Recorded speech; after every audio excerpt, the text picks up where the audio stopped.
آخر میں آپ کو سیدہ ماریہ قبطیہ رضی اللہ عنہا کے حالات سناتی ہوں۔ والد کا نام شمعون، والدہ کا نام رومیہ تھا۔ سیدہ ماریہ قبطیہ رضی اللہ عنہا کو مصر کے بادشاہ مخوقس نے 7 ہجری میں آپ صلی اللہ علیہ وسلم کی خدمت میں بطور ہدیہ بھیجا۔ چنانچہ صلح حدیبیہ کے بعد جب آپ صلی اللہ علیہ وسلم کو کفار کے حملوں سے اطمینان ہوا، آپ نے عرب کے ارد گرد کے علاقوں کے حکمرانوں اور بڑے بڑے لوگوں کو اسلام کی دعوت دی۔ یہ دعوت خطوط کے ذریعے سے دی گئی۔ مختلف صحابہ کرام رضی اللہ عنہم مختلف جگہوں پر خطوط پہنچایا کرتے تھے۔ مصر کے بادشاہ مخوقس کے نام کا خط مشہور صحابی سیدنا حاطب بن ابی بلتع کے ہاتھ بھیجا گیا۔ شاہ مخوقس حاطب رضی اللہ عنہ سے بہت عزت سے پیش آیا۔ آپ صلی اللہ علیہ وسلم کے خط کے جواب میں ایک خط لکھا۔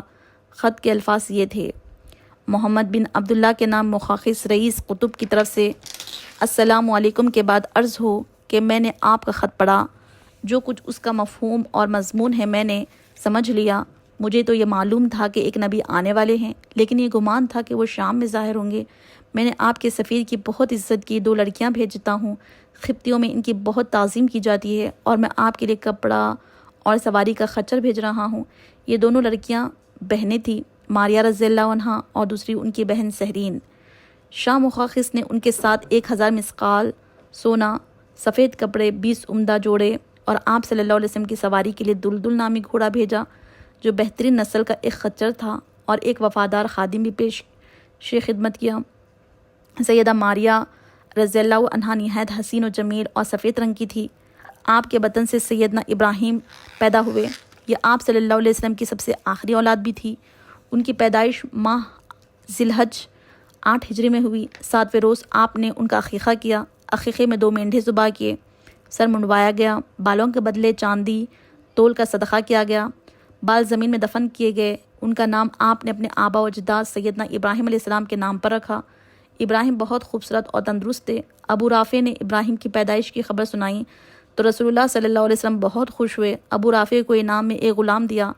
آپ صلی اللہ علیہ وسلم ابراہیم کو گود میں کھلاتے، پیار کرتے۔ عرب کے قاعدے کے مطابق ابراہیم کو ایک دائیہ بنت مظہر کے حوالے کیا گیا تاکہ وہ انہیں دودھ پلائے۔ ابراہیم ابھی 17-18 مہینے کے تھے تو انتقال ہو گیا۔ انہوں نے آپ صلی اللہ علیہ وسلم کے ہاتھوں میں جان دے دی۔ اس پر نبی صلی اللہ علیہ وسلم کی آنکھوں میں آنسو جاری ہو گئے۔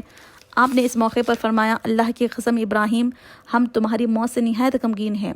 آنکھیں رو رہی ہے، دل غمزدہ ہے، مگر زبان سے ایسی کوئی بات نہیں کہیں گے کہ ہمارا رب ناراض ہو جائے۔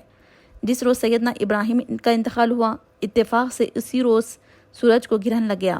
اس زمانے میں لوگوں کا یہ اعتقاد تھا سورج اور چاند کو گرہن کسی بڑے آدمی کی موت سے لگتا ہے۔ اس عقیدے کے تحت مدینے کے مسلمان بھی کہنے لگے کہ سورج کو گرہن نبی صلی اللہ علیہ وسلم کے صاحبزادے کے انتقال کی وجہ سے لگا ہے۔ یہ بات آپ صلی اللہ علیہ وسلم کے علم میں آئی تو آپ صلی اللہ علیہ وسلم نے ناپسندگی کا اظہار فرمایا۔ سورج اور چاند کو کسی انسان کی موت سے گرہن نہیں لگتا، بلکہ وہ اللہ تعالیٰ کی نشانیوں میں سے ایک نشانی ہے۔ جب تم ایسا دیکھو تو نماز پڑھو، اللہ کے حضور جھک جاؤ۔ ماریہ قبطیہ رضی اللہ عنہا نے سیدنا عمر رضی اللہ عنہ کے زمانے خلافت میں انتقال فرمایا اور جنت البقیع میں دفن ہوئی۔ اللہ تعالیٰ کی ان پر ہزارہا رحمتیں ہوں، آمین۔